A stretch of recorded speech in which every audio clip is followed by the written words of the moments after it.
So it's up to those folks to watch the video, I guess. And this typically starts happening as we get later in the semester, especially after like spring break, where people start thinking it's the end of the semester already. But it is what it is. Few reminders. Homework, chapter 29 homework is due, if I remember correctly, on the 16th. And if I remember correctly, I set the following one due the following week. The ones from chapter 31 homework. So I think we're in a pretty good pace right now in terms of the course. As long as we keep up with the material, we should be fine. Okay, at least from now till the end of the semester. Again, just as a reminder for those of you who are going to be doing, who have questions on the motor lab, please ask the questions in the discussion board. I'll answer them if they're in the discussion board. Don't email them to me, because I don't want to be able to answer the same question over and over again. Okay, because that's going to happen. Okay, and this is for the discussion board for the lab. Okay, if you go to your lab section, you'll see the discussion board there. Okay. There is a worksheet that I'd like for you to work on. This is actually the second to last worksheet of the semester. I only have one more worksheet after this, and I know I'm behind grading the other worksheet. I'll get caught up. It's the force on a wire worksheet. This is not really a hard calculation, but it gets you to use some calculus to calculate the force on a wire in a non-uniform magnetic field. I will do an example of that today. Okay. So my goals for today is to finish up on my objectives.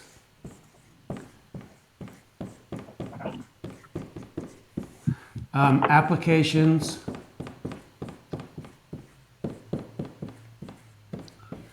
of charged particles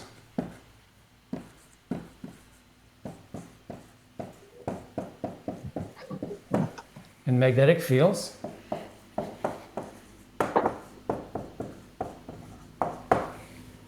Force and torque on a wire.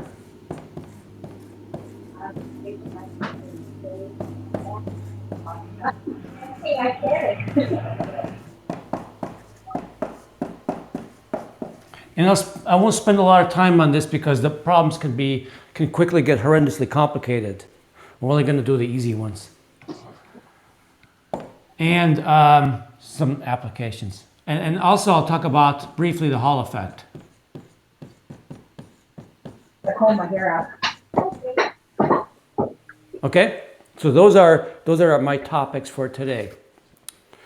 All right, so in lab we left off talking about the motion of a charged particle in a magnetic field, and I did say that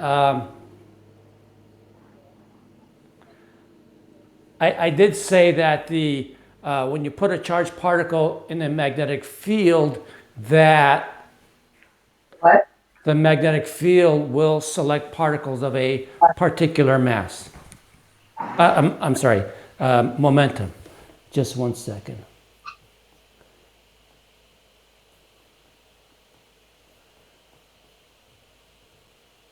I'm just hearing a lot of background noise. Okay.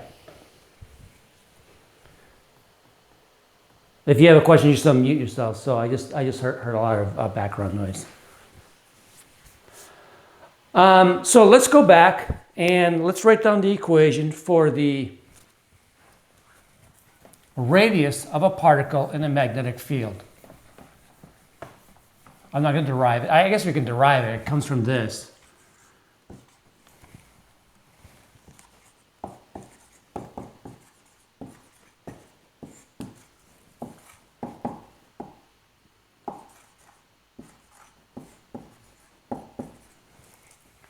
Okay, this assumes theta is 90. The angle between the magnetic field and the velocity vector is 90. Okay, so let's just assume that we have a particle in the magnetic field for our discussion now, and Let's assume theta is 90. Suppose I have an accelerator.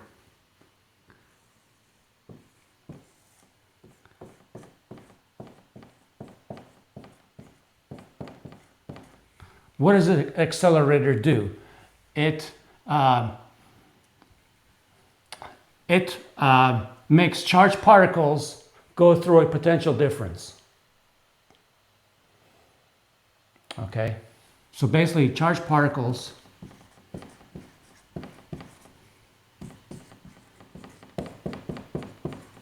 accelerate through a potential difference.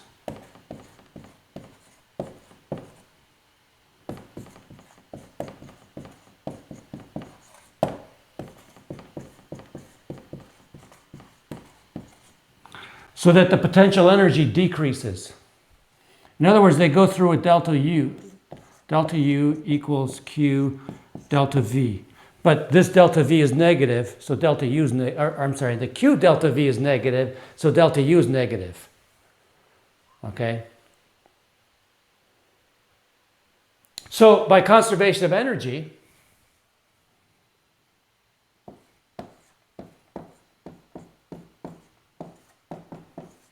the change in kinetic energy of these particles is minus delta U. But if we assume that this thing is negative, then the change in kinetic energy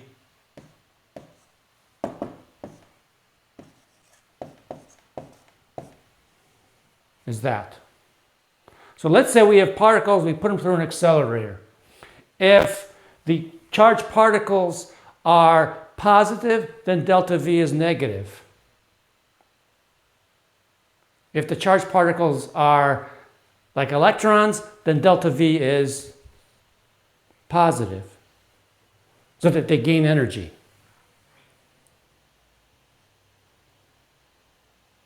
Okay? And so if they start from rest, the final kinetic energy is going to be 1/2 mv squared. And so the velocity of these particles, as they come out of here, is given by solving this equation. Okay? So I'm going to solve this equation, and when I do that, I'm going to get the velocity of these particles coming out, or the speed of these particles coming out, is 2q delta V over m. And again, this is from one of the previous units. Okay? So these are the velocity of the particles coming out of the accelerator.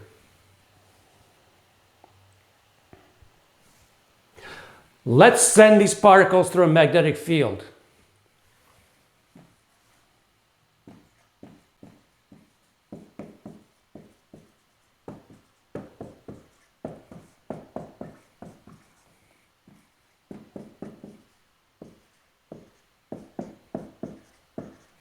What's going to happen to the particles?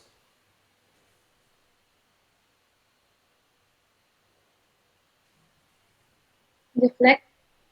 I'm sorry, I didn't hear that. Are they going to deflect? They'll deflect and they will go in a circle because V is perpendicular to B. Okay, so what is the path going to be? How are we going to get the radius? Well, the motion is going to be governed by this equation, and R is going to be given by this equation. Right? R is going to be given by this equation up here. Except that our V is this expression. Okay? So I can actually take V and put it up here.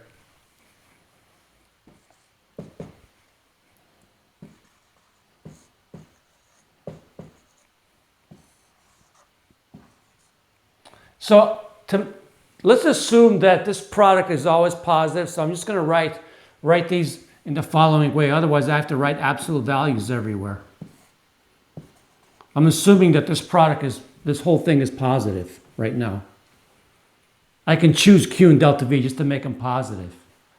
Okay, just to make life easy for us. Otherwise, I got to keep putting the absolute value signs.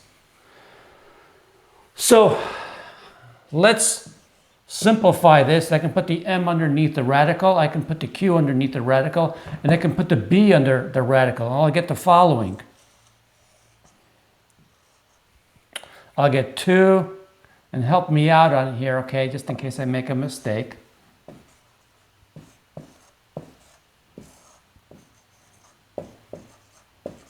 Does that look okay? This is the radius of the charged particle in the magnetic field, and this is a particle that goes through a delta V. Okay?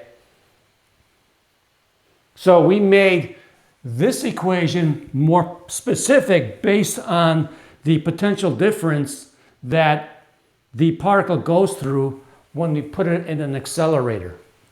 So this is specific to a particle coming out of an accelerator. Because that's how, in fact, that's how the V is going to, how the particles are going to get to V. How are you going to get a charged particle to get some final velocity? You gotta send it through an accelerator. Okay, so this is the equation. And notice that the radius is inversely proportional to B. Now let's solve for the mass. Let's solve for the mass of this thing. In order for me to solve for the mass, I got to square both sides of the equation and solve for m. So solve for m.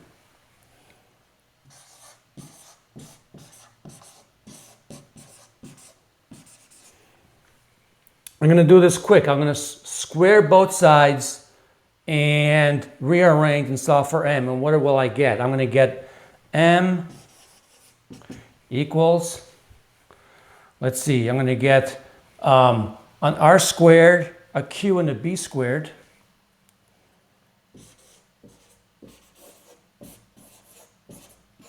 And in the denominator, I'm going to get 2m delta v. 2 delta v, sorry. No, not m delta v. Okay? And I'm going to apologize ahead of time. In your notes, I was sloppy. I just put v naught. That v naught is my delta v, okay? So this is the mass of the particle as it goes through a magnetic field. This particle, again, originates from an accelerator where it went through a potential difference to get its final velocity. Notice that the mass depends on r squared. And it depends on b squared.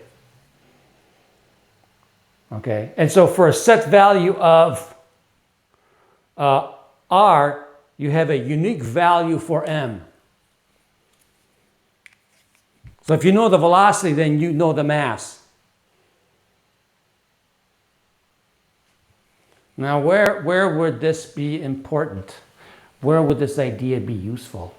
And this is the mass of the charged particle, right? This is the actual mass of the charged particle. Okay. So let me show you an application of this.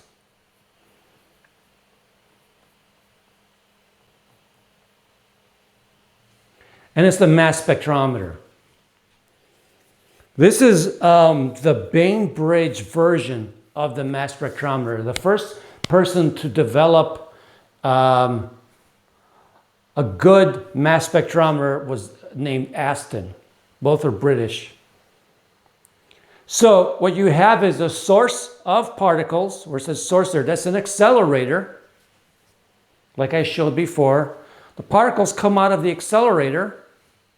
They go through some slits. So the S1 is a slit. The idea of the slit is to create a beam, basically a collimated beam, so it doesn't spread out everywhere.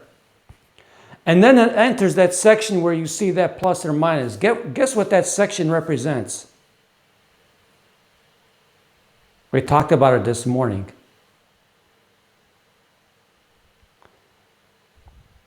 The yellow dot, so basically that section in the middle there between S1 and S2 with the two parallel plates, and then you have a magnetic field that points towards us.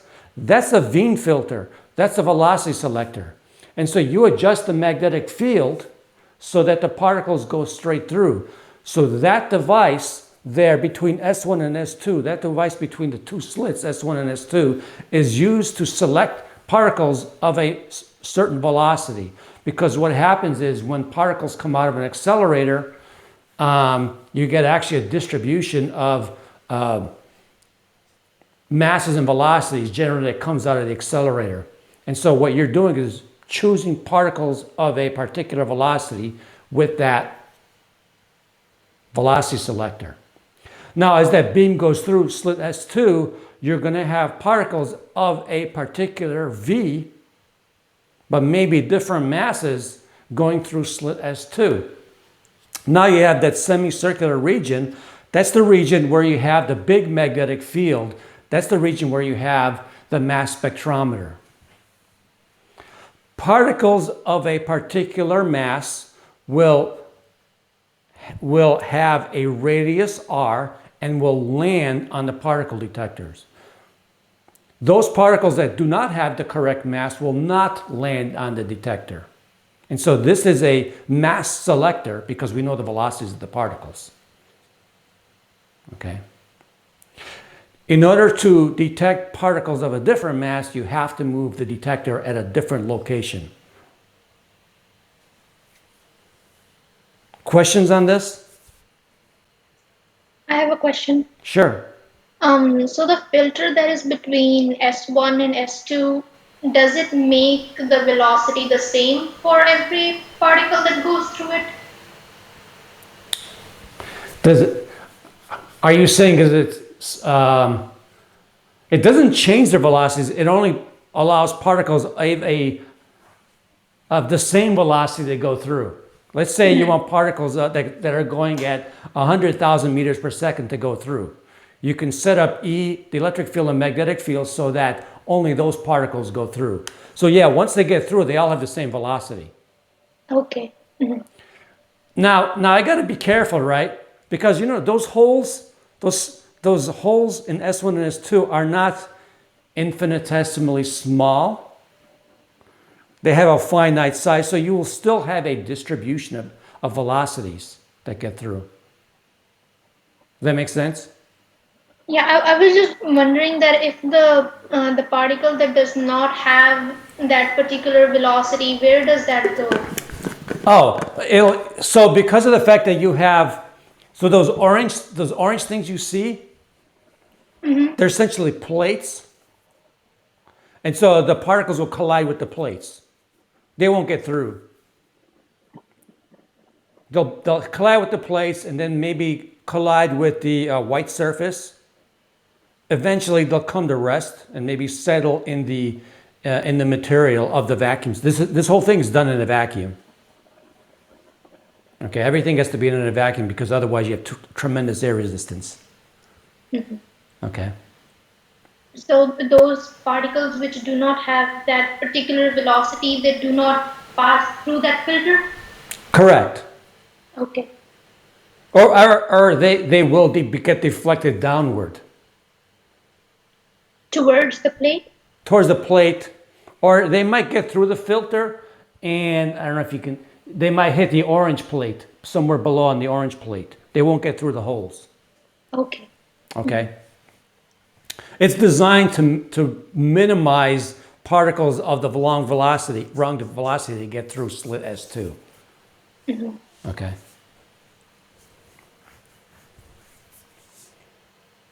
Are there questions on this?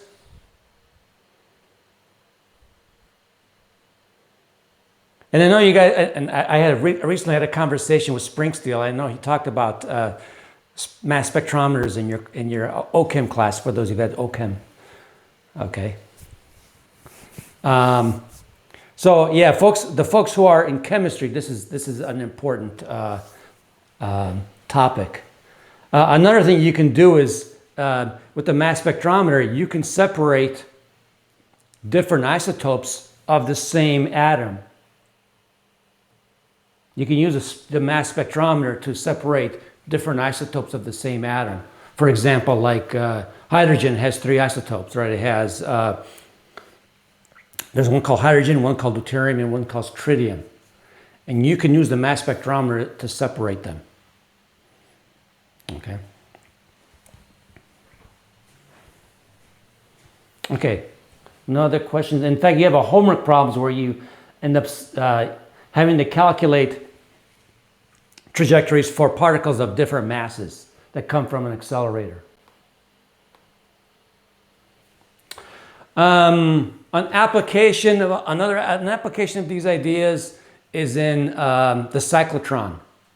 The cyclotron was developed by Lawrence and Livingston. It's used to produce high energy particles for nuclear reactions, but it's also used in hospitals to produce various isotopes for doing PET scans. To do a PET scan, you actually have to place something radioactive into the patient. It's not a long-lived isotope, okay?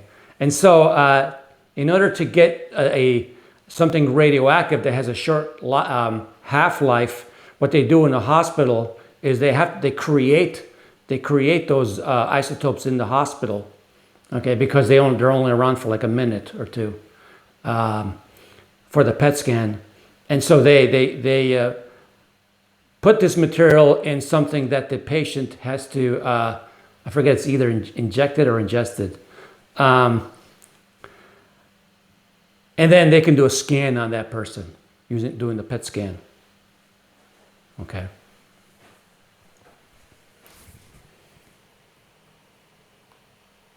So what does the cyclotron look like? Cyclotron's a little different. Cyclotron's a little bit unusual compared to a regular, the mass spectrometer we're talking about. The cyclotron consists of two Ds, and you see a picture there. Let me expand this.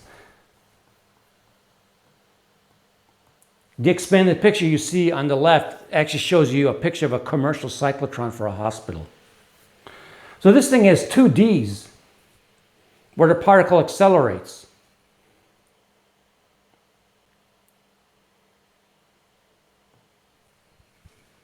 Okay, so this thing has two Ds, and let me draw the picture up on the board. I'm going to erase the left board now since we've all seen what's here. Particle starts out in the center of the system, and there's always a magnetic field here.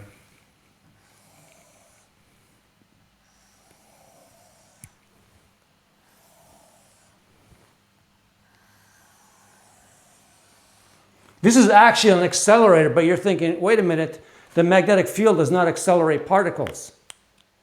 How is that possible? Particle starts out in the center and then gets accelerated like this. Where does the acceleration come in? Well, these two Ds are at a different potential.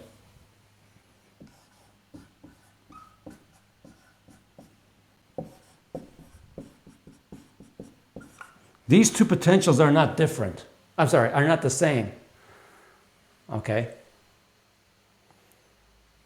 And so what happens is, as this thing goes through in a circle, once it reaches this point, it goes through a potential difference. And each time it goes between the two Ds, the particle is accelerated. What happens is, as this thing goes through, every time it goes through, we actually have to reverse the voltage when it goes through here, and then when it comes back down at the bottom, we actually have to reverse the voltage drops so that each time it makes this crossing, it speeds up. And so your voltage potential difference between the Ds goes like this.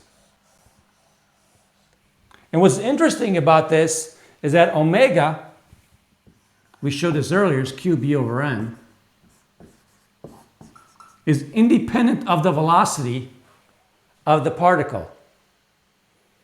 In fact, the frequency is independent of the velocity of the particle, which means I could just change the frequency, change the voltage at a constant rate. So the rate at which I change the voltage depends on this ratio. And so each time it hits the gap, it gets accelerated. Each time it crosses a gap, the polarity between these two has to switch.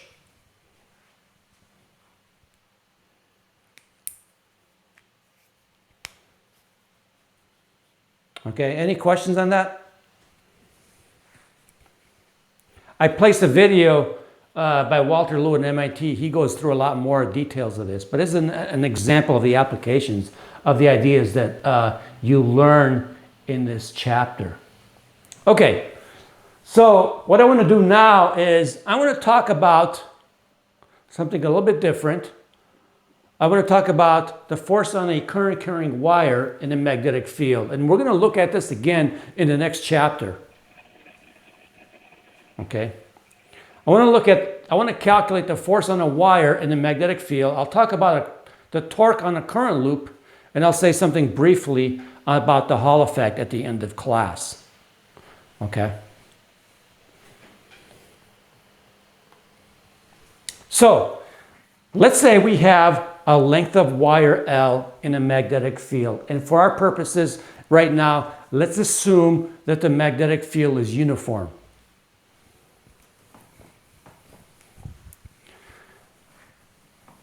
The wire will experience a force.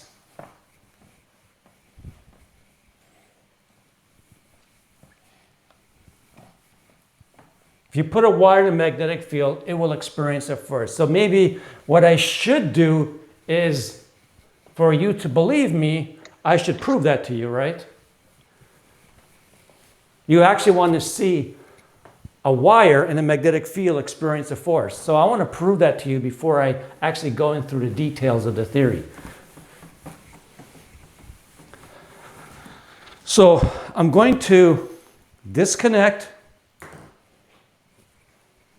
my microphone temporarily. And I'm going to plug in my other camera.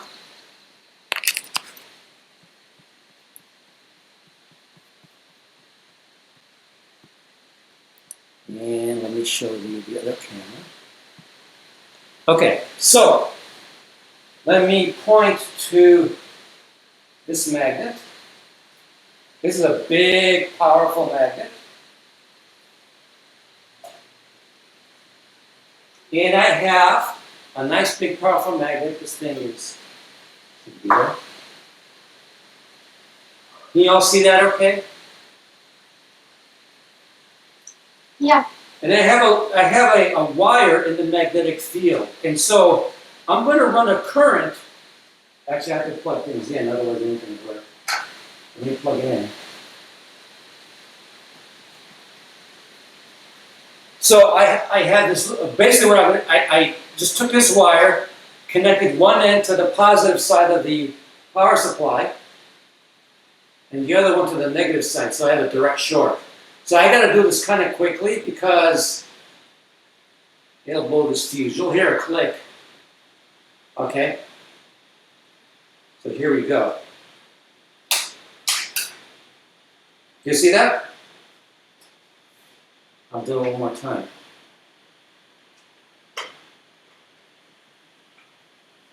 Okay? There's no tricks here. You see the wire jump out? Yeah. Okay, so that's the force on a wire in a magnetic field. Now granted, the magnetic field in this particular case was not uniform. Okay, but I'm gonna discuss the case where it's uniform. And then I'll say some things about, what do you do when it's non-uniform? All right, let me switch back to the other camera. Let me plug in the microphone.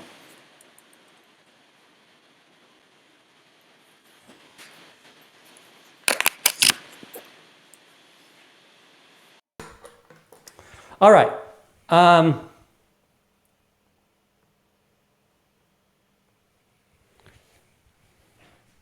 So let's say we have a wire in a magnetic field. Let's say the length of the wire is L.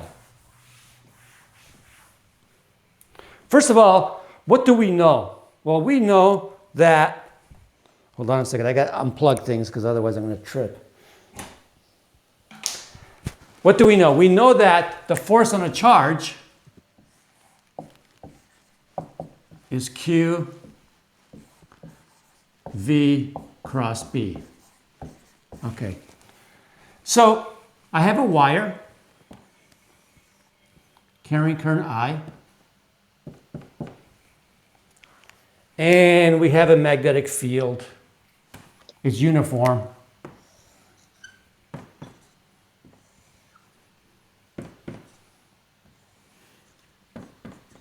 Okay, it's time independent, it's constant in time, but it has the same value everywhere in space, okay? Or everywhere over the length of this wire. And I want to find the total force on this wire. The length of the wire is L. I know that the force on one charge is given by that expression in here. But this thing is full of charges. What are the charges that are moving? Well, yeah, it's the electrons that are moving. So I want to find the total force on this wire. That means I need to know how many charges are in there. How many charges Q are in there.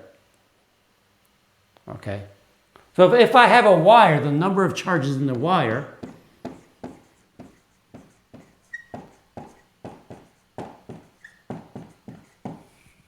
there's got to be N, which is the number of charges per unit volume, times the volume.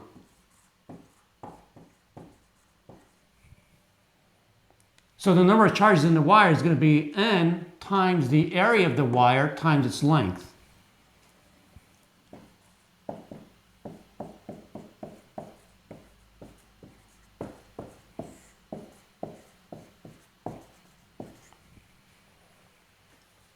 Okay, so the total charge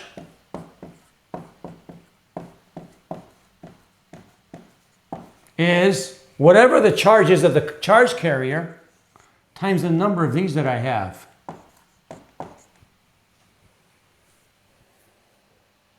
So that the total force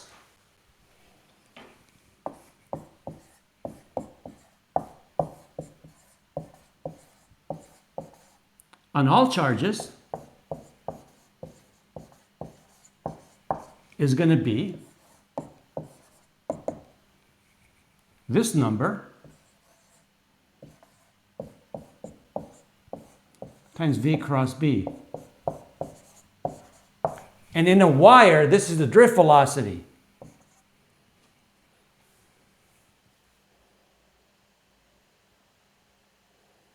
Are we okay so far?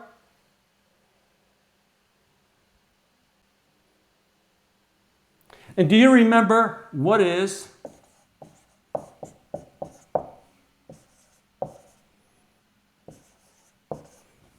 that equal to? Do you remember what that is equal to? From chapter 27.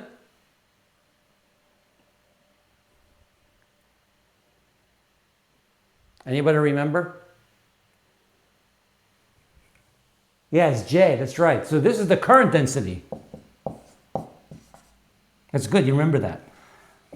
Because I told you guys this was going to come up again. So I can write it this way. Not Q. A times L times J cross B. But what's A times L again? It's the volume. Okay. So basically the force is J cross B times A times L. For the problems we're going to be doing here, J is uniform over the length of the wire.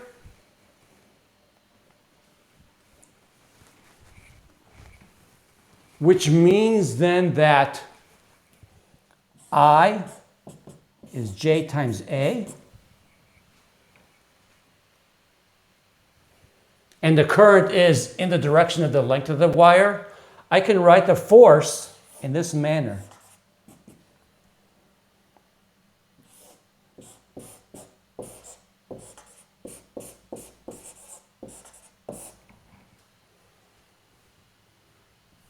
Where L accounts for the direction of J. If J was not uniform, then I would have to calculate a dF over an element of volume and then integrate over that element of volume. We don't do those problems in this class. Those problems are rare. It's very rare those problems come up. Except when you're like in graduate school. or an advanced undergraduate course. Okay. So this is our expression. This is the force on a wire in a magnetic field. L is a vector. L is a vector that points between the two ends of the wire.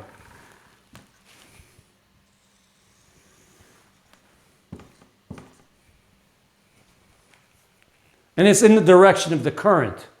But I want to be more specific about what L is. You'll see what I mean in a minute. Okay? So this is the force on a wire in a magnetic field. Again, the right-hand rule applies, and I showed you this morning, the right-hand rule. If the current is to the right, the magnetic field is upward. You point your fingers in the direction of I, curl them towards the magnetic field, and the force points outward towards us. If you want to use the right-hand rule, you can always use the determinant to evaluate this. Okay? So far, so good. It's a simple equation. But what if the direction of I changes in the magnetic field? Then what? What happens if the direction of the current changes in the magnetic field?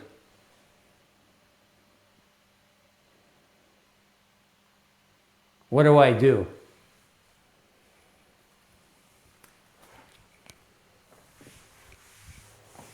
If that happens, let's say I have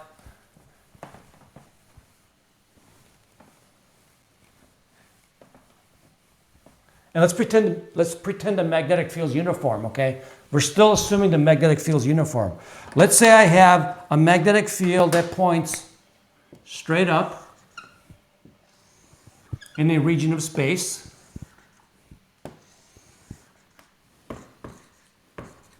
And I have a wire like this, carrying current I like that. Then what? Well, then I have to take that wire and break it up into small pieces.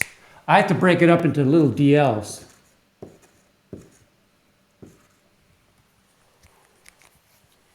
And so I have to calculate the force on this DL. So I got to calculate DF.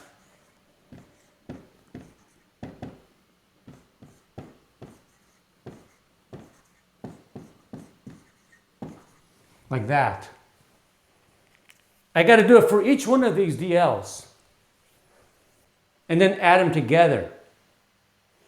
Well, if I add up all those DLs, what does that give? What does it make me do using calculus? I should have used DS, sorry. And I integrate. So I'm going to take the integral of this.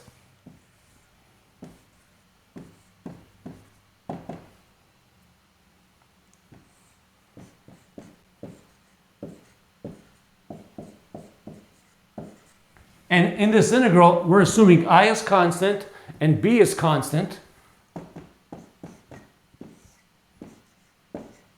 I should have used this, I apologize. Well, what is this integral then?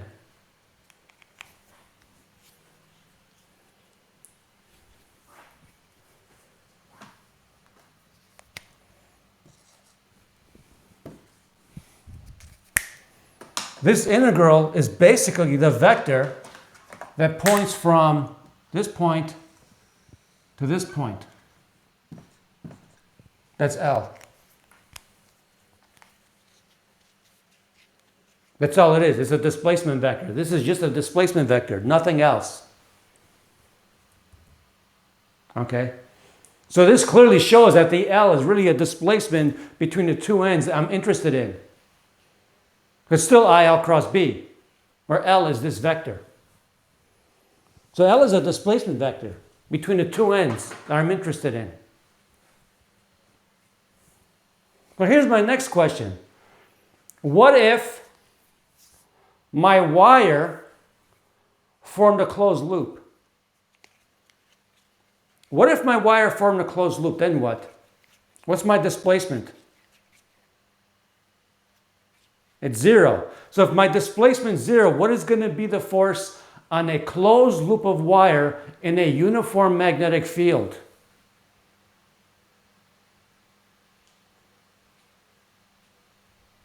Zero.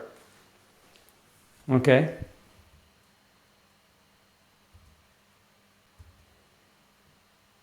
So if you have a loop of wire carrying current, a closed loop of wire carrying current, which is hard to make, in a uniform magnetic field, the force on it is zero.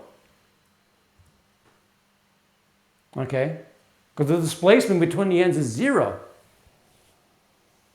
Of course, this is only true in general if this is uniform. If it's not uniform, that integral is not necessarily zero. So if you integrate around a closed loop,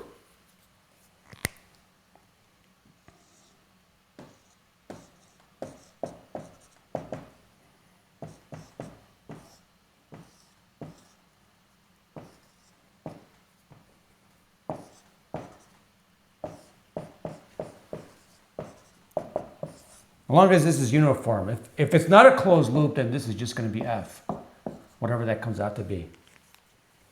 Okay? Good question. Can there be a magnetic torque? Yeah, there can be. I mean, you saw that with the motor, right? With the motor, I talked about this lab. The force was zero in the motor, but the torque was not. And we'll talk about how to calculate the torque in a little bit.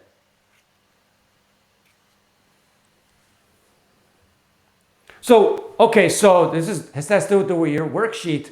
What if B was not constant? Professor, I'm a little bit confused. So, is the I being multiplied by the DL before being crossed with the B, or is the DL being crossed with the B and then the whole thing is multiplied by I? Remember, I is a constant, so should it matter? Oh, okay. Right, it's a constant. Now, if I reverse these, then it makes a difference, right? These two don't commute, because if I reverse them, then the cross product, it becomes a negative, right? The result of the cross product. Yeah. Okay, but this is a constant. It doesn't matter. I can put it anywhere. Oh, okay. Thanks. Anything else?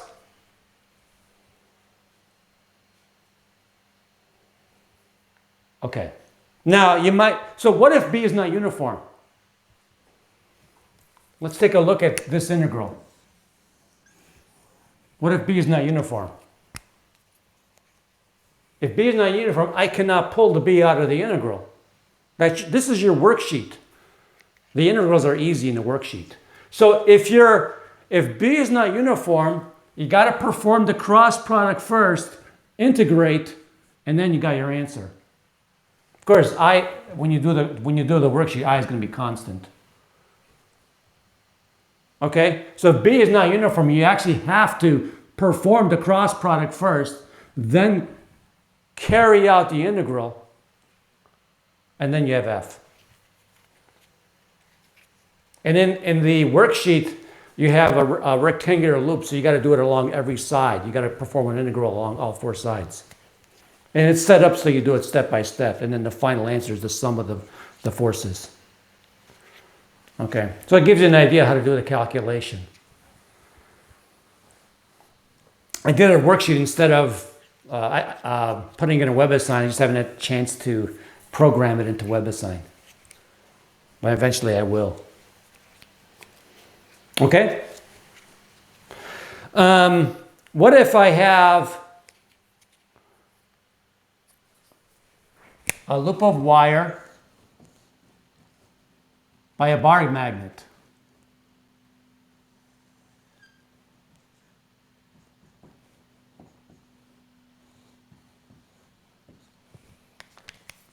What can you say about the force on the loop of wire and a bar magnet? Is it zero or non-zero?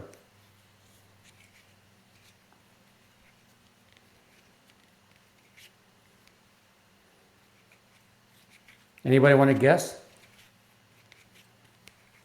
What is the force on the loop of wire The loop of wire is a closed loop. So let's pretend this is a closed loop. Maybe I should use a different color.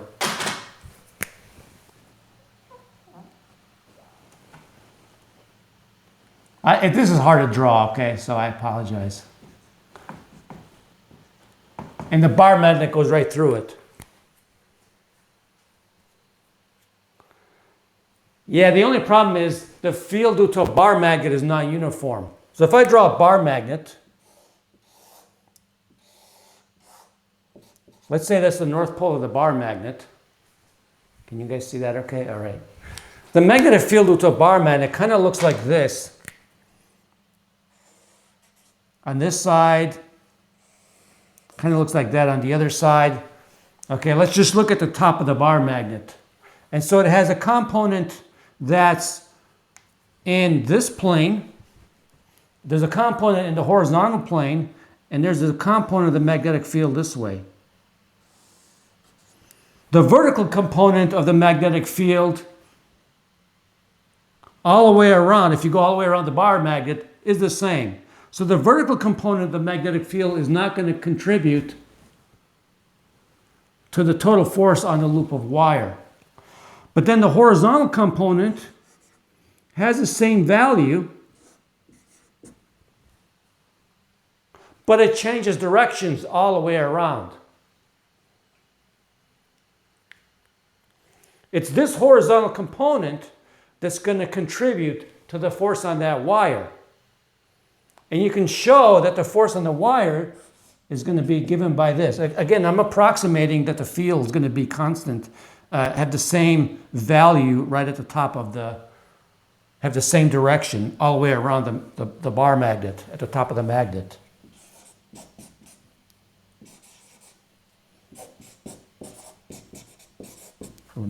Yeah. That's what the force should look like. If I integrate around the circumference, I want to get the circumference out of that. The I is the current in the loop, and the B sine theta is this component of the magnetic field. Try it. Okay. So I want to do an example. I want to calculate I want to calculate the force on a current carrying wire. I'm going to do it two different ways. I'm going to do it the easy way and the hard way so you get an idea of how to do these calculations.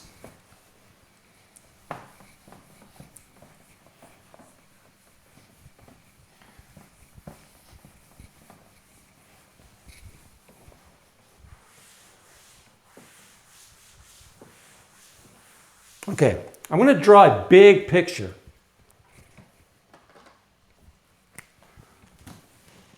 Well, I can't make it too big because if I make it too big, I can't write.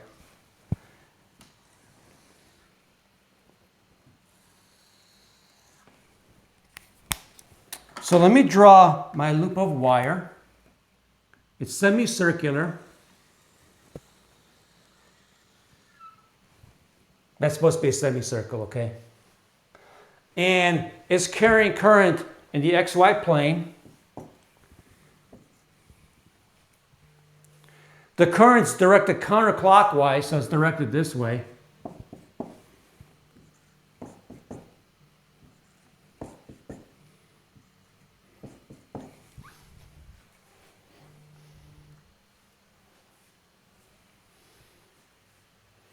And we have a magnetic field into the board.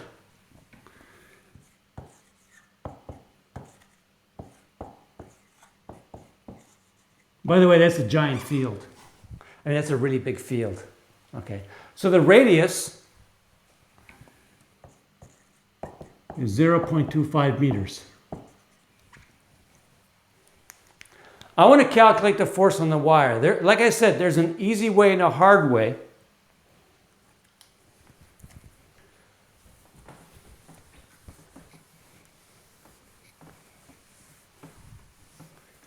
Remember our working equation.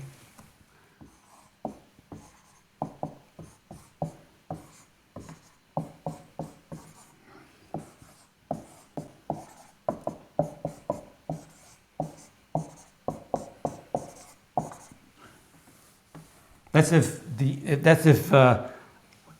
either B varies or DL varies over the magnetic field. So I'm going to do it the hard way first. So I have a current going like this. It's changing directions. Actually, it's really not changing directions with respect to the magnetic field, but I want to do this because I want to show you how to set up the integral. So it'll help you with the worksheet.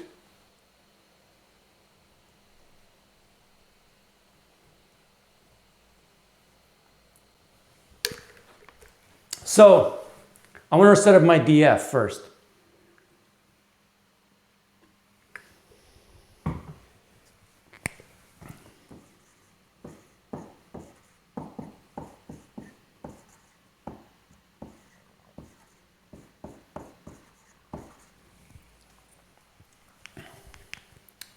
So my DL is an element of arc length.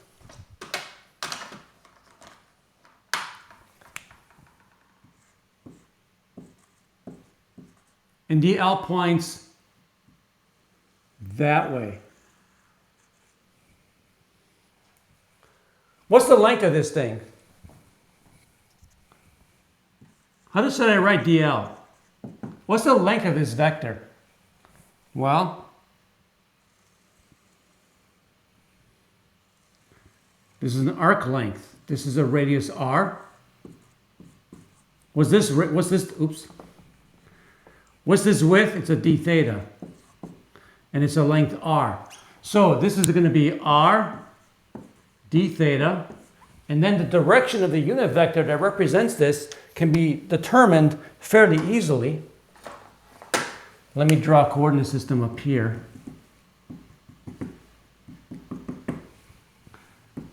If this is theta, this is 90.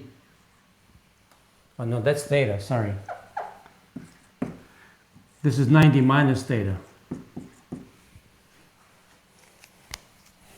So this unit vector has a component this way and a component upward. This component is going to be minus cosine of 90 minus theta I hat. And the other one's going to be plus sine of 90 minus theta. Can I rewrite this? What's the cosine of 90 minus theta?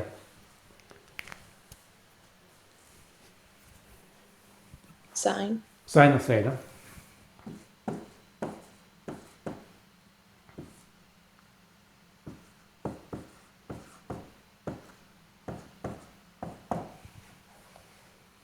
And what about this one?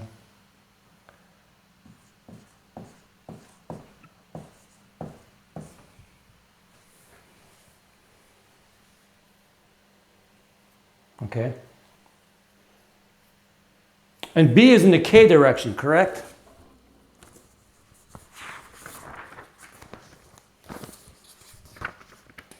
Professor? Yeah. Why was the like where you drew your coordinate system? Why is that angle theta? Shouldn't that be theta plus d theta? Theta plus what? Theta plus d theta, because it is pointing from the horizontal line to the outs. It's supposed to do it all the way to the center. Oh, okay. So they're till the center. Yeah. You measure to the center. Okay. Right, this angle is so that these two angles are the same.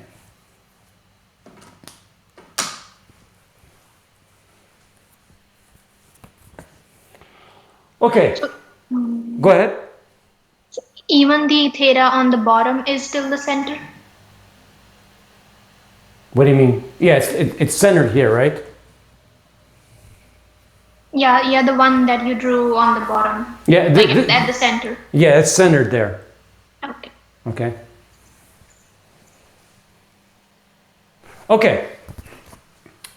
Now I got to calculate the cross product.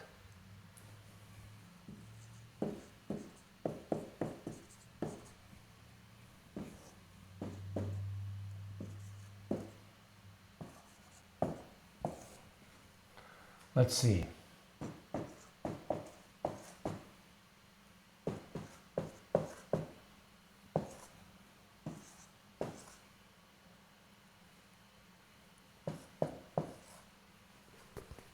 And the field is indicate direction. Okay, so that's fine.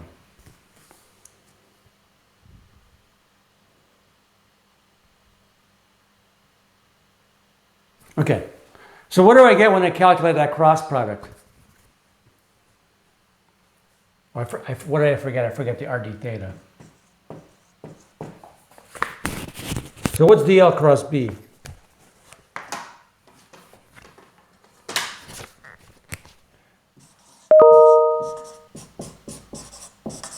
It's going to be R d theta times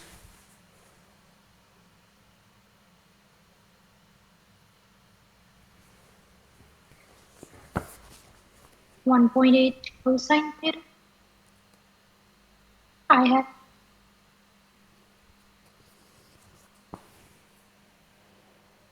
Yeah, it's going to be 1.8 cosine theta, right? for both I and j, and then sine theta for j. Because if I do this one, I get 0. If I do this one,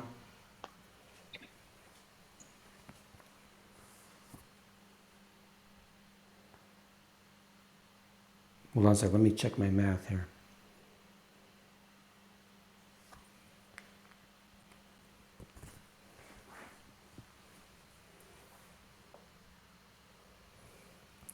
So if I do the middle one, what do I get? 1.8 sine theta. Okay, so I get 1.8 sine of theta. So I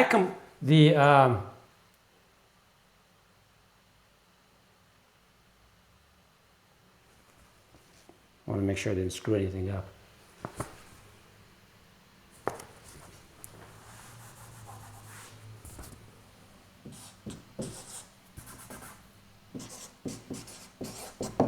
Right? And that's the J component, sorry. Let me do the I component first. The I component is this one.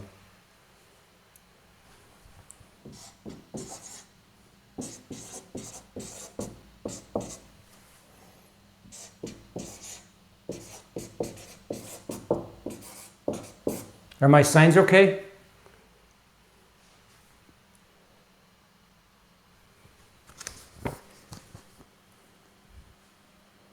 There is plus, right, in between the two. Okay.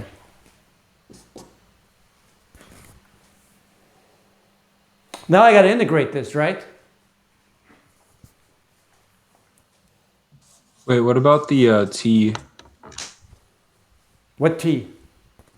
When it gives b equals 1.8 t. Tesla? That's just a unit. Oh, okay. Never Okay, mind. sorry. I didn't write the unit, I was lazy.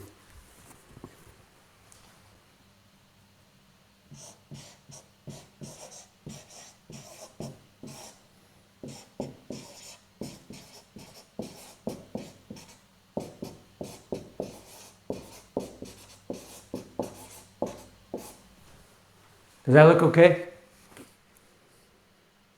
I just gotta check my signs, because it seems like I have a sign here. Okay. So now I'm going to do what? What's my next step? Whoops. What's my next step?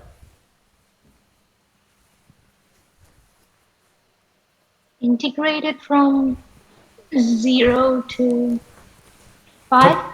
To pi.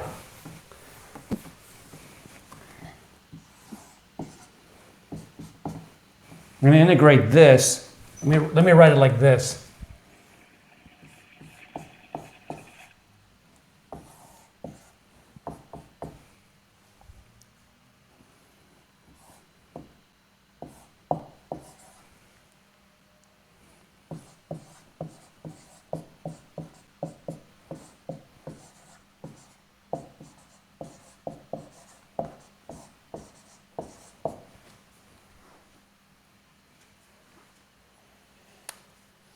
Okay, and this is F.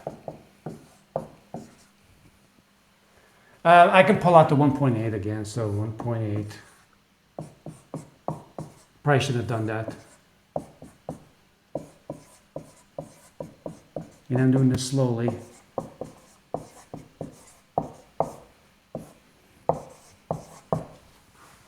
You notice anything? If I integrate cosine, what do I get? Sine, What sine of 0? 0, What sine of pi? 0. Okay, that one's gone, right? Mhm. Okay, so that one doesn't contribute. So really my force is this.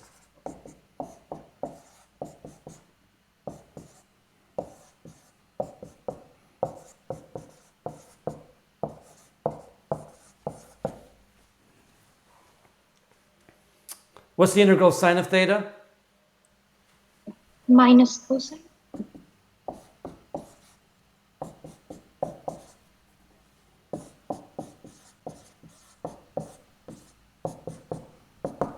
In like physical terms, does the I hat force not contribute because it's like because the like components cancel out because it's like a half circle? Yeah, that's right. Oh, okay. And yes, Chase, this is the harder way. I'll show you the easy way. They'll be upset with when I do it the easy way. So what is this integral? What is this, when I evaluate this, what is it going to give me? 2. 2.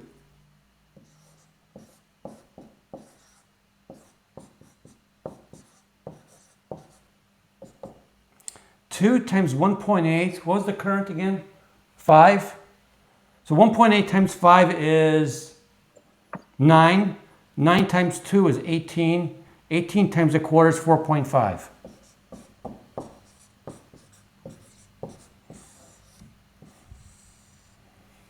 Okay?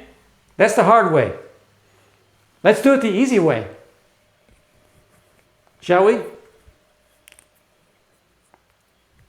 We have to. Huh? We got to say the easy way, right? Yeah. Okay.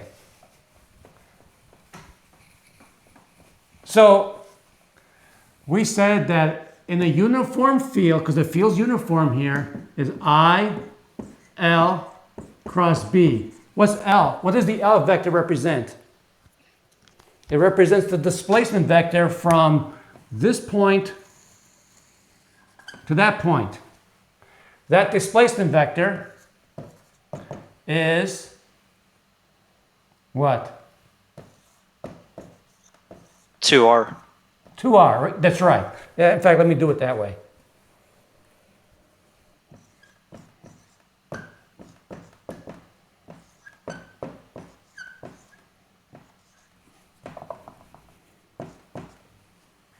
Okay, so then I just do this.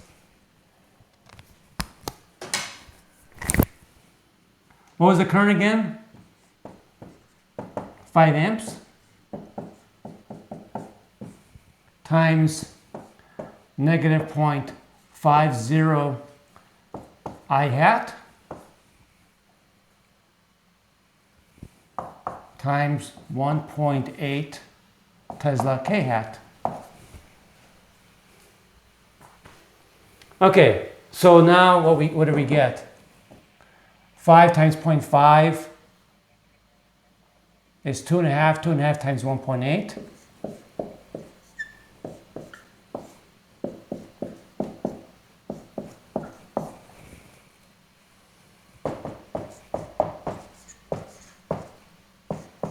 Okay, I'm done.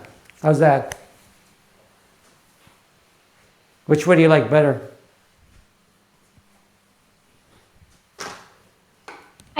I thought that you said we would be upset by the easier one. No, by the hard. I'm sorry, the harder route.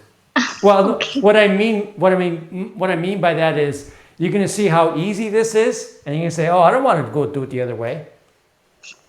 You made us sit there and go through all that work for nothing when I can do it this way. That's what I meant. Okay. Okay. So that's it. That's much easier, right? But I did it the hard way, so you can see how the integral works, how we can set up the integral. So, it helps you for the worksheet and other problems you may encounter, okay?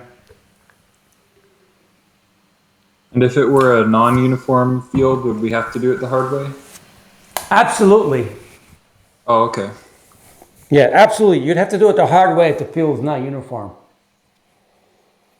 And then, because the b would be part of the integral. In our case, it really wasn't. They can pull the b out of the integral. Okay.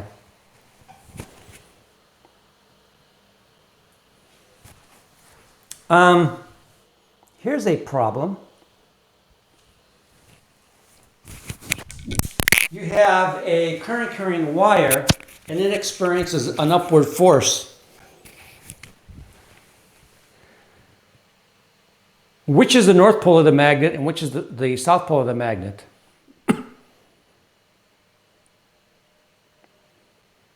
Is the right one the north? I'm sorry, is the right one? The north, And the left one's the south? I guess. Okay, so yeah. Okay, so how do we figure this out? Well, I mean, we can just use the right-hand rule, right? Because, let me draw the picture.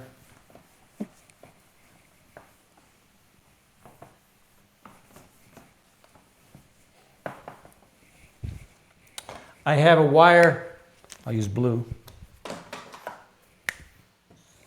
carrying current I like this. Okay, that's supposed to be into the board. Okay. So I'll draw my coordinate system.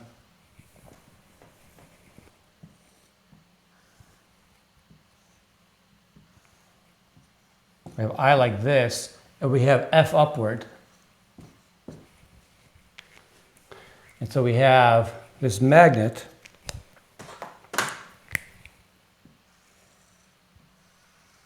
like this.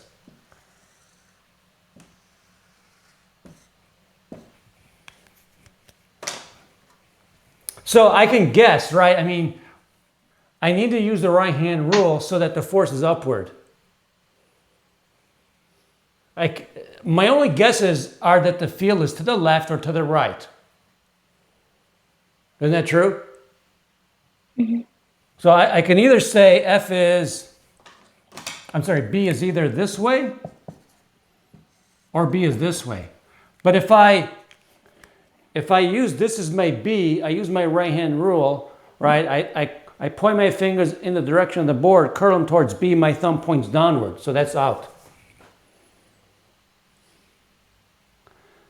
If I do it this way, I point my hands in the direction of I, curl them towards B, my thumb points upward. So the magnetic field goes this way. Magnetic field lines go from north to south pole, right?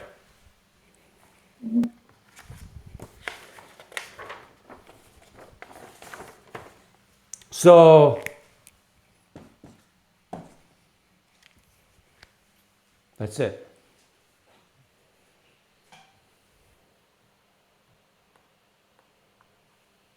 Here's an example of a loudspeaker in a non-uniform field. What does a loudspeaker do?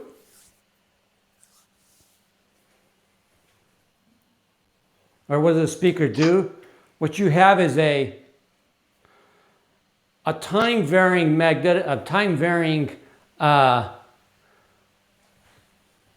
current in a non-uniform magnetic field.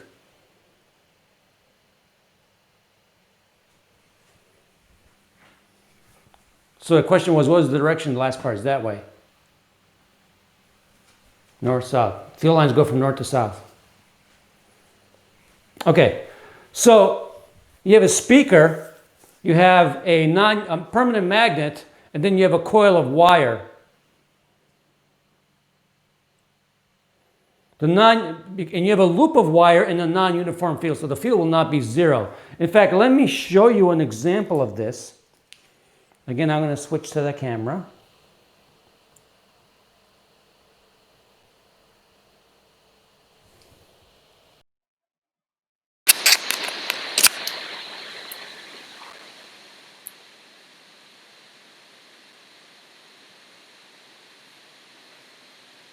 And let's see if I can do this properly.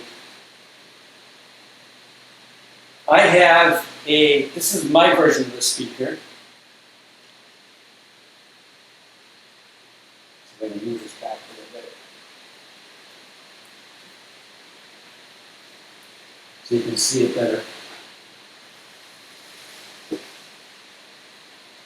Okay, what I have is a coil of wire.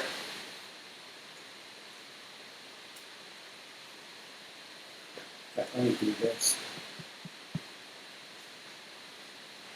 I have a coil of wire, and I have basically a piece of cardboard. This is my speaker. That's what a speaker is, just a piece of cardboard with a permanent magnet. My permanent magnet's on the side.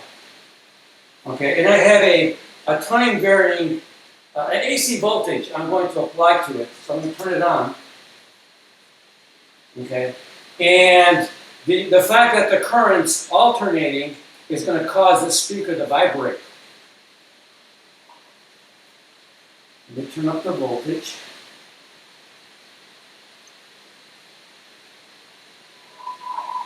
Do you hear it? I take my cardboard out, put it back in. And the speaker is just made out of cardboard. And I can change the frequency.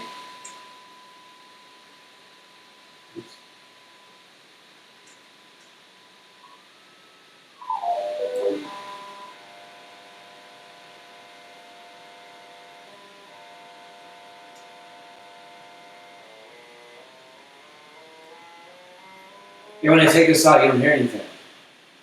Okay? So all it is this vibrating cardboard. And if it vibrates at any particular frequencies, it gets pretty loud. Hold on a second, let me rearrange this. By the way, you should get these neodymium magnets. It's fun to play with.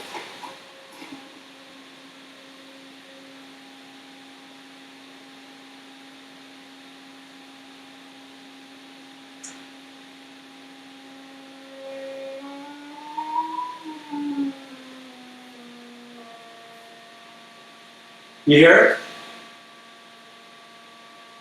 You don't hear it very well? Okay, hold on a second. I'm going to disconnect my other camera.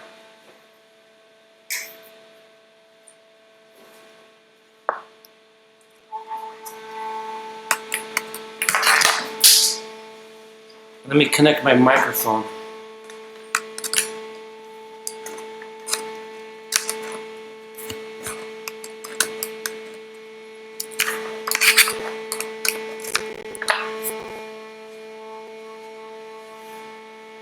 Can you hear it now?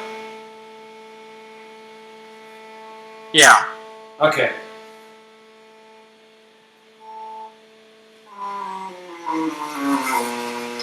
Then I'm going to take it out, you don't hear anything. So it's just this thing vibrating. Okay. So that's basically a speaker. How it works. I can't leave it on too long because my wife is working upstairs. It's going to drive her crazy. Okay, let me unplug the mic. I got to plug things in here. I need my own director in this room.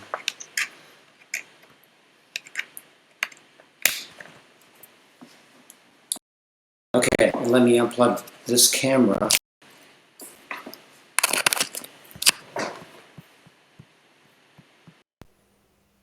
You folks can hear me okay, right? Yeah. Okay. So it's kind of fun. You can actually make your own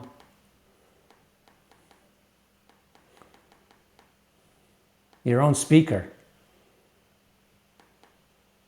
What I'd like to do is actually connect it to a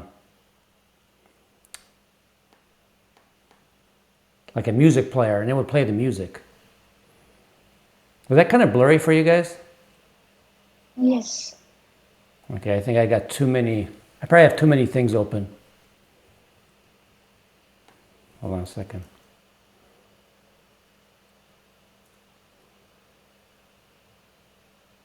Yeah, I probably have too many things open. Let's see if I can.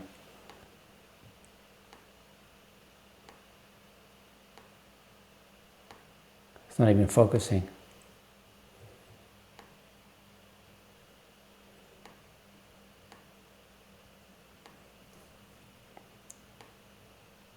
All right, I apologize for the blurriness. I think I'm using too many resources. Oh, that's bad.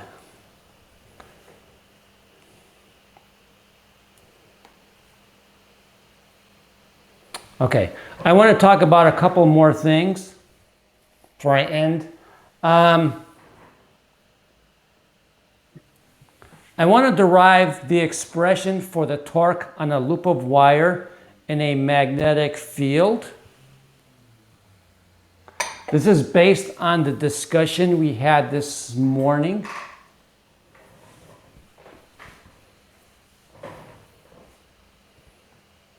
So here's a picture of a loop of wire in a magnetic field. So this is essentially what I drew on the board this morning. And you look at the top view. Okay, so you're looking at basically this top piece over here. And let's see if I can go to the board. You can see it better. No, it's not cooperating. I mean, it's not even focus. If I can try to focus things. Oh, hold on a second. Was that a little bit better now? It's the same. Same. Okay. I'll try to write on the one center board because that seems to look the best. Okay. I apologize. I think I need a bigger computer.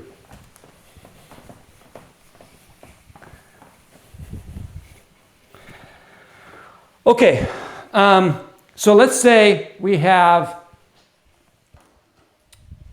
looking at the loop of wire we talked about this morning. It's oriented like this. Okay.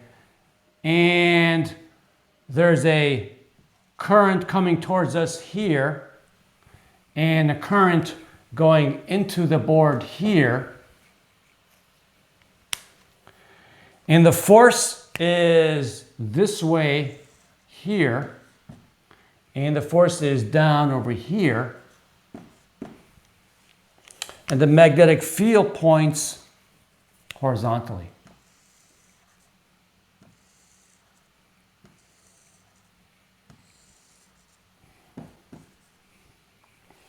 And the angle between, let me use a different color. The angle between the force vector,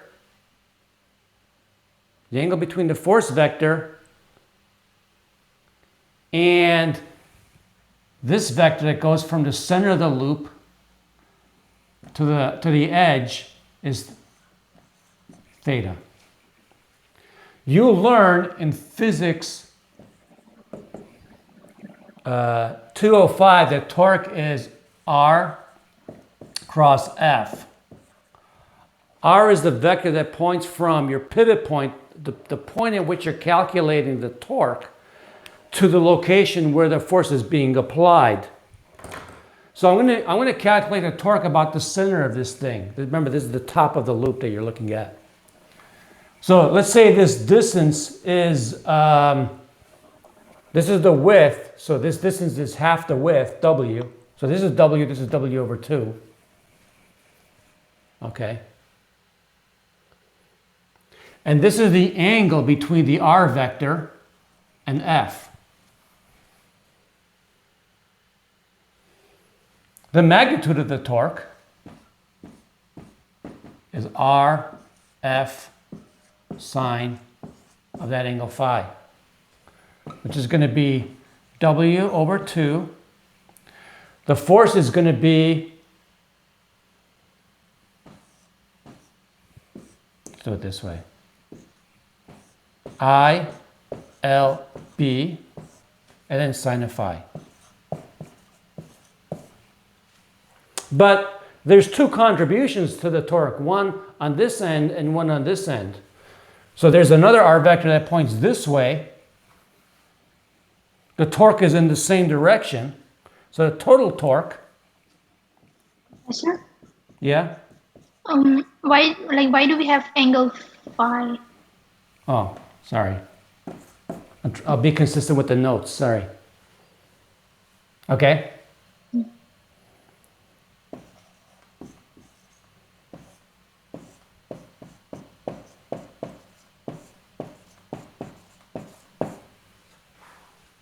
And so this ends up being 2 times W over 2 is what? W.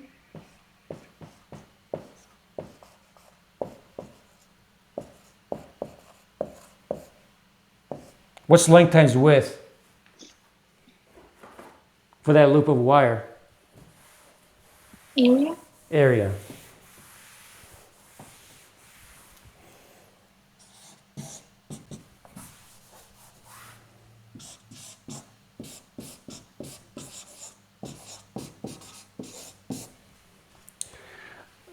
Now, what I did was I derived this for one loop. What if the loop had many turns? What if it had 50 turns? Then what?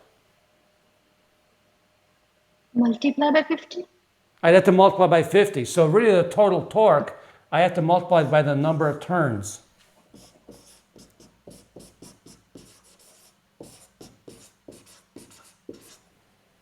Okay. Let me move this out of the way. So that's the torque. And if I wanted to write the torque vector, I would write it like this.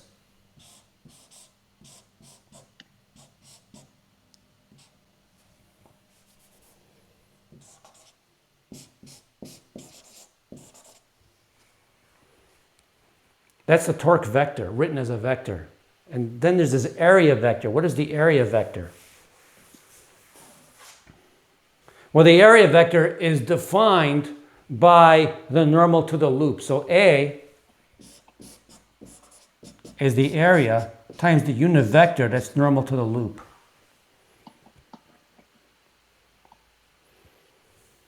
Okay? And so the normal to the loop is this. The magnetic field looks like this. And phi is the angle between the normal to the loop and the magnetic field.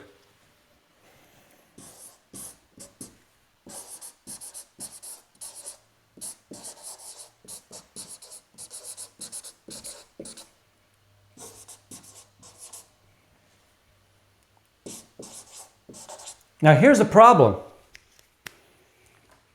Here's a problem for you guys. The loop of wire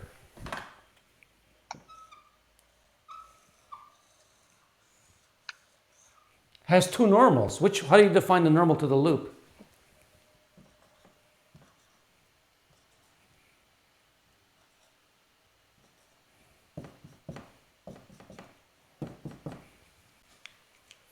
There's one pointing towards us and one pointing to the board. How do I pick the right one? I was actually just doing the rules for math, and in the picture on the right that you have of the top view, Yeah. where you have angle phi between R and F, I just took the perpendicular to both of them, and the normal vector had to point in the given direction to be consistent with what we do in math. Okay. Yeah. So here's the way to do it. Another right-hand rule. Curl your fingers in the direction of their current. Your thumb points in the direction of the normal. That's how you define it. Okay, so the normal to this loop for calculating a torque, you curl your fingers in the direction of the current, and your thumb points in the direction of the normal to the loop. That's the correct one. And that will give you some consistency when you're calculating torque. Okay? Now, this has a definition.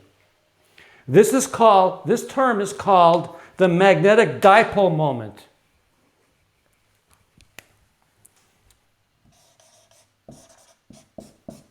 So the torque is written as the magnetic dipole moment cross with the magnetic field. This is a dipole moment that's due to a loop of current. Okay? There are dipole moments that are due to quantum mechanical effects, like I talked about the other day.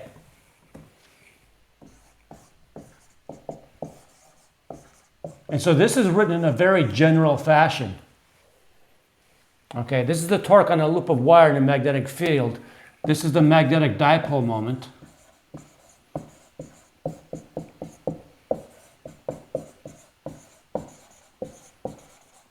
By the way, sometimes this is written as a letter M.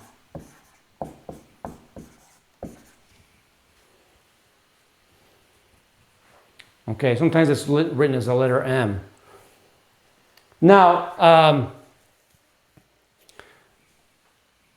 you can have magnetic fields due to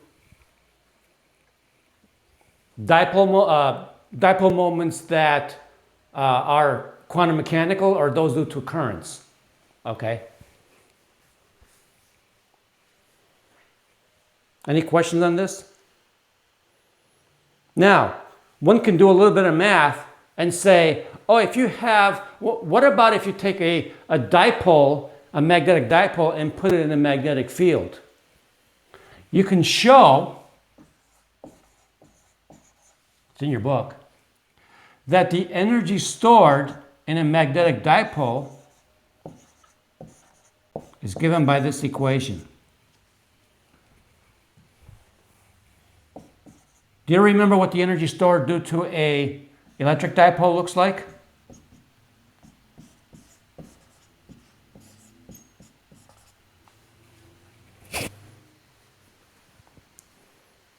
Okay, energy stored in a magnetic dipole, energy stored in an electric dipole.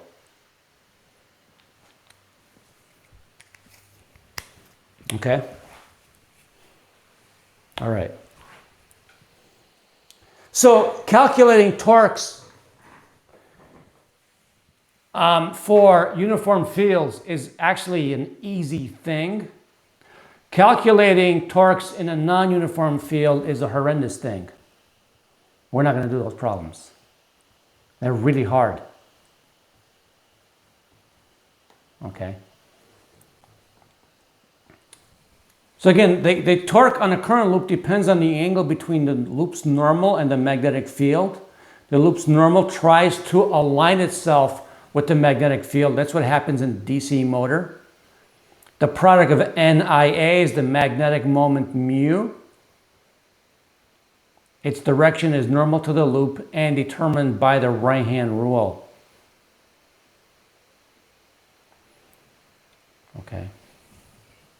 And there's two types of magnetic moments. Those due to currents, moving charges, or those that are due to the spin. Okay. So Chase, you say you have a question on what is a normal? What is your question about what is a normal?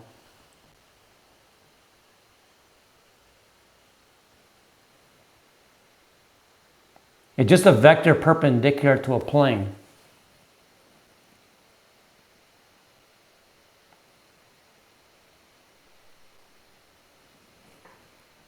So this shows you the torque on a loop of wire in a magnetic field. This is also from MIT. And it's running slowly because my computer is not very happy right now. So I think I better stop before the computer crashes. MIT has a lot of nice simulations available to the public. An example of using torques in a loop of wire in a magnetic field is for an ammeter. Here's a picture of an ammeter. When a current runs through that loop, a torque is exerted on the loop. And there's a spring at the top to limit the amount by which the loop deflects. And you can calibrate that to measure current. Yeah, to find the normal to the loop, use the right-hand rule. You curl your fingers in the direction of I. You curl your fingers in the direction of I. Your thumb points in the direction of the normal. That's it.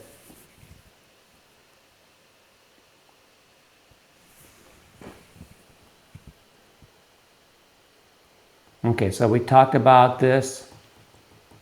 I think what I'm going to do, I'm gonna say something briefly on Tuesday. I'm gonna stop here because I don't want to keep going over and over and over all the time. I'm gonna stop here and I'll talk about the Hall effect. I'm just gonna say what the Hall effect is briefly. I'm not gonna go into the details. Usually that's what I do. And then on Tuesday, I will start on chapter 30. Okay. But before I leave, and I'm going to answer this question next week, did anything bother you when I showed you the demonstration of the loop of wire in the magnetic field? I'm sorry, when I showed you the wire in the magnetic field, when I showed you the wire jump out of the magnetic field, did anything bother you about that?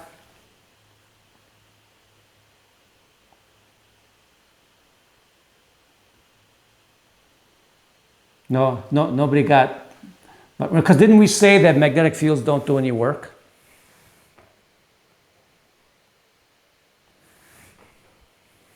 Did the magnetic field do work on that wire?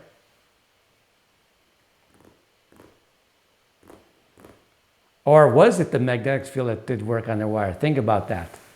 Okay. Or was it the wire that was doing the work on the field? Well, you got to be careful. If the wire's doing work on the field, then the field would move, right? But if the field is very large, the work done by the wire could be just pushing itself.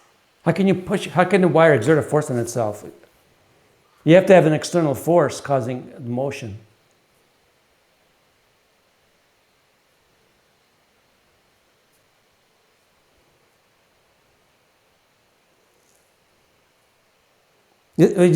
Well, I got to be careful in saying that too. You just got to be careful when you say that the field pushes on itself, pushes the wire. Are you saying the field pushes the wire then?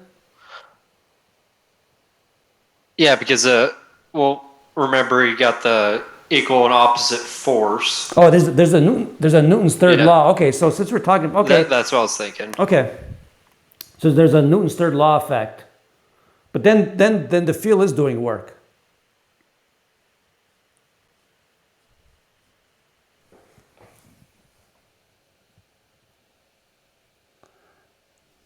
And so James, you have the right idea. What happens to the electrons in the wire? So I guess I can answer it now. So since oh boy, that looks really bad now. Sorry. What happens to the electrons in a wire? Right, the electrons are moving, right? And are there lots of electrons in a wire? There's a gazillion of them, right? So the electrons are moving this way. The magnetic field is into the board or out of the board. There's got to be in or out of the board. What's going to happen to the trajectory of these electrons?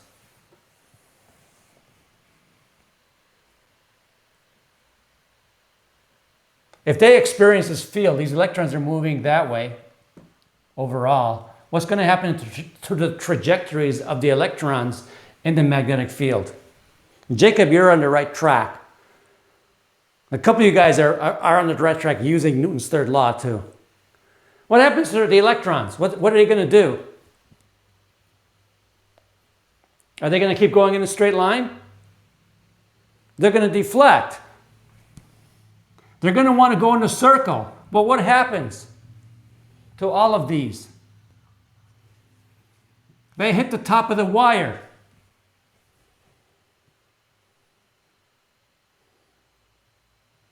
They impart momentum on the wire.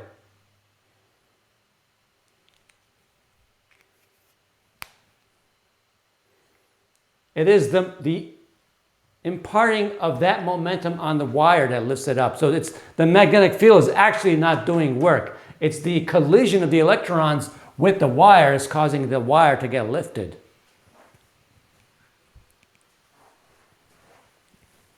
So we're still okay. The magnetic field's not doing the work. It's the collisions of the electrons. So there is a collision effect. Okay.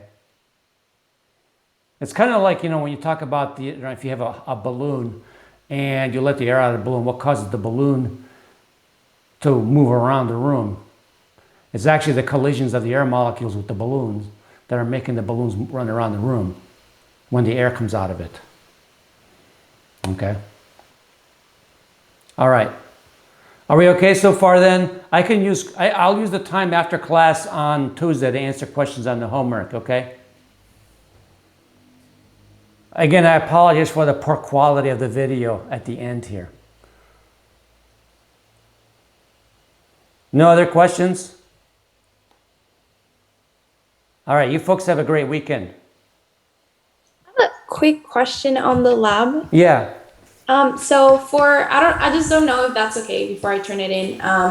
For the uncertainty on my current AC, I got from IS from IR1 and R2. When I compare that to my current IS from that I measured, I got a percent difference of 18%. Wait, you're talking about the percent difference and not the uncertainty? No, I'm talking about I got a 0.1 uncertainty, and then Yeah. I got like an 18% difference. But I mean it's mostly because I use for IS I use a big multimeter for IS. So I got so for R1 and R2 I use a big multimeter, so I got more decimals, and I got like 0.02, and then for the other one I got 0.02405. For the current? Yes, for the current. Okay. So you had the multimeter on the 10 amp scale? Yes. So then the resistance of the multimeter is low, so you shouldn't have, the multimeter won't have a big effect if you have it on a low current. I'm sorry, on the high current setting. Oh, but for